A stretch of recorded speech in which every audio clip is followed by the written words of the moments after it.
Ron Paul with your weekly update for May 18th.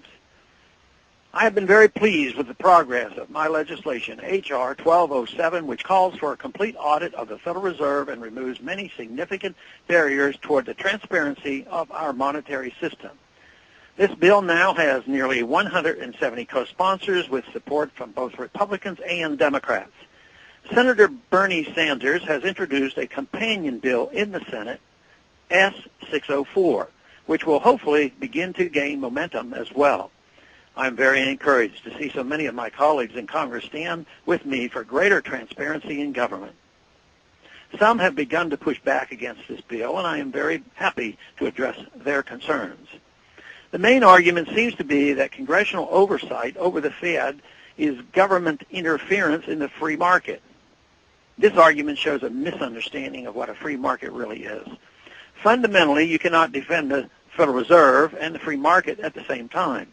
The Fed negates the very foundation of a free market by artificially manipulating the price and supply of money, the lifeblood of the economy. In a free market, interest rates, like the price of any other consumer good, are decentralized and set by the market. The only legitimate constitutional role of government in the monetary policy is to protect the integrity of the monetary unit and defend against counterfeiters. Instead, Congress has abdicated this responsibility to a cabal of elite quasi-governmental banks who, instead of stabilizing the economy, have destabilized it. It took less than 2 decades for the Federal Reserve to bring on the Great Depression of the 1930s.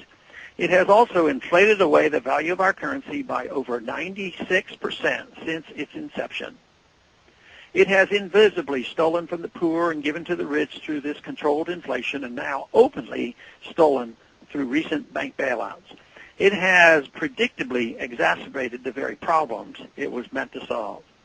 Detractors have also argued that the Fed must remain immune from the political process and that the more congressional oversight would distort their very important decisions. On the contrary, the Federal Reserve is already heavily entrenched in the political process as the Fed chairman is a political appointee. High-level officials routinely make the rounds between positions at the Fed, member banks, Treasury, and back again, taking care of friends and each other along the way. As far as the foolishness of placing complex monetary policy decisions in the hands of politicians, I couldn't agree more. No politician or central banker, no matter how brilliant, is smart enough to know more than the market itself. The failure of central economic planning has been witnessed over and over. It's frankly beyond me why we ever agree to try it again and again.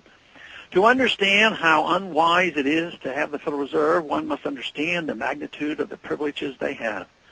They have been given the power to create money by the trillions and to give it to their friends under any terms they wish with little or no meaningful oversight or accountability.